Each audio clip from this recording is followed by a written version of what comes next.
Et on commence par ces images. Regardez l'exposition Toutankhamon à la Villette à Paris. Et vous y étiez évidemment, Juliette Smeralda, bonsoir. Bonsoir. L'Égypte n'a aucun secret pour vous et vous le partagez dans cet ouvrage, Cheveux d'appoint, perruques, tissage, rajout, de l'Égypte antique à nos jours aux éditions Assamala. Question pour ceux qui ne le savaient pas déjà, Toutankhamon, est-ce que le célèbre pharaon était noir ? Eh bien, c'est justement la question, on va dire, problématique par rapport aux égyptologues occidentaux qui soutiennent qu'il était blanc ou qu'il était métis. Mais pour vous? Et pour moi, je crois que j'ai tranché dans l'ouvrage. J'ai fait le choix de... dites-le aux téléspectateurs. Non, alors. pour moi, Toutankhamon, quand on voit ses parents, c'est ce qu'on appelle un kamite aujourd'hui, un remetou de l'Égypte antique, parce que les Égyptiens un kamite, anciens, c'est un Africain noir, comme on veut, mais il s'était donné des noms. Et les Égyptiens anciens s'appelaient en réalité des remetou. Donc j'ai utilisé bien le vocabulaire que eux utilisaient aussi pour se désigner. Alors, selon vous, il était noir, tout comme l'ensemble de l'Égypte ancienne. Comme l'ensemble oui. Si on considère la question à partir des dynasties, toutes les premières dynasties sont négro-africaines, elles sont kamites, elles sont remetou. Et puis, à partir des invasions qui arrivent bien plus tard, quelques millénaires plus tard, il y a des métissages en effet. Alors, comment expliquer cette interview du Point? Vous en parlez dans votre livre, daté du 11 avril 2019, lors de l'expo Toutankhamon à la Villette.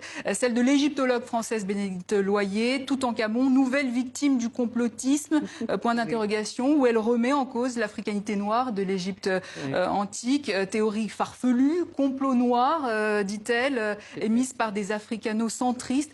Comment vous réagissez à cela? Je suis étonnée. J'ai l'impression que dans le monde de la recherche, beaucoup de ce type de ces problématiques avaient été résolues. En tout cas, qu'on avait, avec de grands chercheurs, fait un état des lieux, qu'il y avait eu le colloque du Caire, que Cheikh Anta Diop avait posé des bases de l'africanité, enfin, en tout cas, la kamité des remetou. Et puis là, on a l'impression que c'est une jeune chercheure, une jeune égyptologue. On a l'impression que, on régresse un peu dans des savoirs qui étaient bien établis, qu'on revient à des débats qui sont vraiment, à mon avis, dépassés et qu'il nous faudrait dépasser. Et donc, à l'aune de la difficulté qu'on a eue d'accepter que Toutankhamon soit blanc lors de cette exposition, on a vu se révéler en fait un corps de chercheurs, d'égyptologues qui continuent à penser, à véhiculer l'idée que l'Égypte était sinon blanche, au moins métisse. Mais peut-être que le problème, c'est qu'ils n'avaient pas pris en compte le temps, comme vous le disiez, cette dynastie. Ils ne citent les Noirs que sous la 25e dynastie.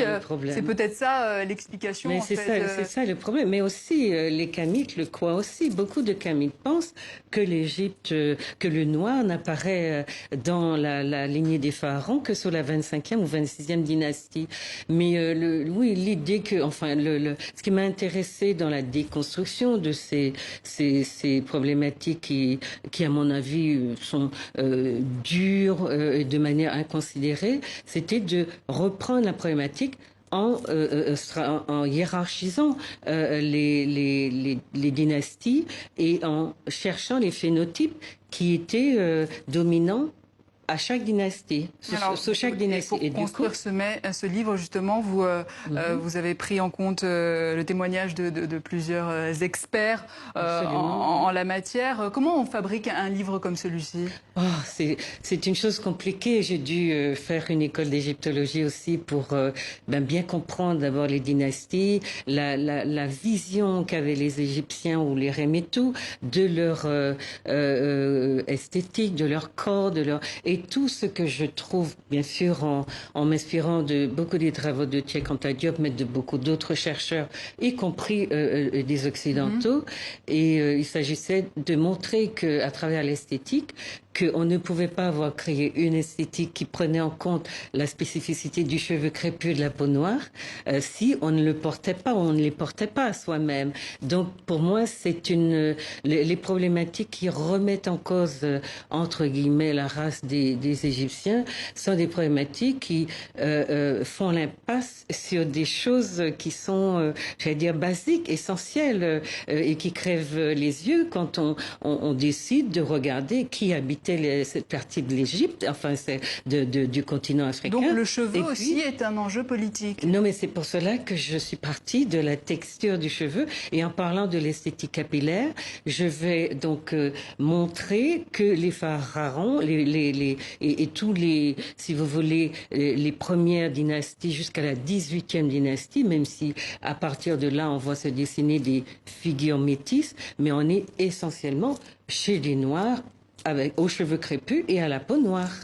Question, le nez cassé du sphinx de Gizeh. Est-ce que vous avez la réponse? Non, on n'a pas de réponse. Et puis il y a plusieurs hypothèses en tout cas. Il y a beaucoup d'hypothèses, mais il y a en tout cas des chercheurs s'occupent aujourd'hui de comprendre pourquoi justement tous les pharaons noirs, nègres, comme on veut, ont le nez cassé. Et puisque ce sont d'ailleurs les Européens qui ont établi que les traits négroïdes, entre guillemets, étaient donc les nez épatés et les grosses lèvres, etc. Donc du coup, comme ils sont tous cassés aujourd'hui et qu'il est question de remettre en cause justement la camité des Remetou, eh bien la question se pose. Pourquoi est-ce que les nez sont cassés? Donc il y a des chercheurs qui s'occupent de nous trouver des réponses, à mon avis, qui sont des réponses scientifiques. Voilà, parce que certains parlent même d'imposture scientifique, un blanchiment pathologique des héritiers de l'Égypte, un déni des Blancs.